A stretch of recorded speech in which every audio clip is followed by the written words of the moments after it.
உங்களுக்கு சின்னதா ஒரு சர்ப்ரைஸ். நம்ம கட்சியினுடைய வேட்பாளர் பட்டியலை இப்ப அறிவிக்க போறேன்.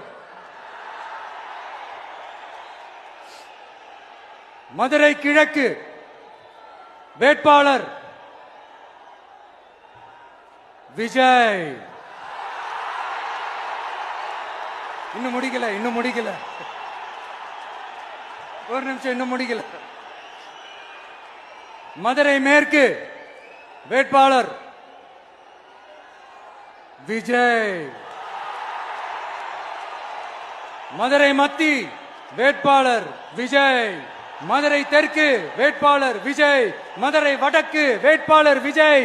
மேலூர் விஜய். சோழவந்தான் விஜய். திருப்பரங்குன்றம் விஜய். திருமங்கலம் விஜய். உசிலம்பட்டி விஜய். என்னடா எல்லா தொகுதியிலையும் ஒரே வேட்பாளர்னு பாக்குறீங்களா? 234 தொகுதியிலையும் இந்த விஜய் தான், அதாவது உங்க விஜய் தான். உங்க சின்னம்